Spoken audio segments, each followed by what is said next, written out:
وسع وسع حاجة كده اختراع يا كوتش. مغذية جدا للأطفال، وطعمها جميل جدا، ومكوناتها سهلة جدا وبسيطة. وكمان المكونات دي كلها ضربتها في الخلاط، يعني حاجة مش هتاخد معاكي وقت، وغير كده هتبقى مغذية لأطفالك.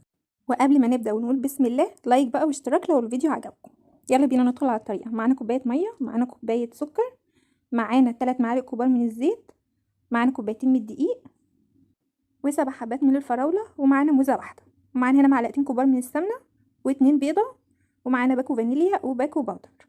معانا هنا بقى الخلاط. هنجيب بقى المكونات دي كلها على بعضيها. ركزوا معايا، انا هحط الاول البيض،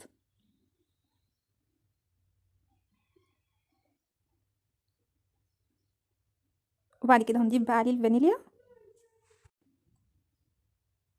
وبعد كده هنضيف عليهم الزيت والسمنة، وهنضيف الموزة على الفراولة، وبعد كده هنضيف بقى عليهم كوباية السكر، ومعانا كوباية المية، وهنا بقى هيبقى اخر حاجة كوبايتين الدقيق معاهم باكو الباودر. وهنروح بقى على الخلاط. المكونات دي كلها هنضربها كده مع بعضيها. قد ايه المكونات سهله والطريقه بسيطه، يعني مش هتاخد معاكي وقت خالص. هنا معايا بقى صينيه حطيت فيها ورق الزبده عشان ما تلزقش مني في الارضيه، وهنكب بقى الخليط كده عليها، وبعد كده هندخلها بقى الميكرويف على درجه حراره 180. وقبليها تكونوا مسخنين الميكرويف كويس الاول، ده من اهم اسباب نجاح الكيكه. هنا كمان بعد هنا ما طلعتها وكنت مختبراها الاول، طالما اللي معاكي الشوكه مش بتعوز يعني من العجين وكده، تبقى كده استوت.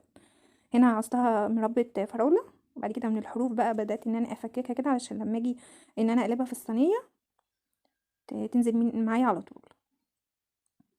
هنا بقى حطيت عليها مربى كده من على الوش، قفلتها بالفراوله. عايزين تتقفلوها بقى بالشوكولاته عادي اللي انتوا تحبوه، بصوص الشوكولاته. هنا بقى حطيت الموز، زوقتها بالموز كده كاني بعمل تورتايه.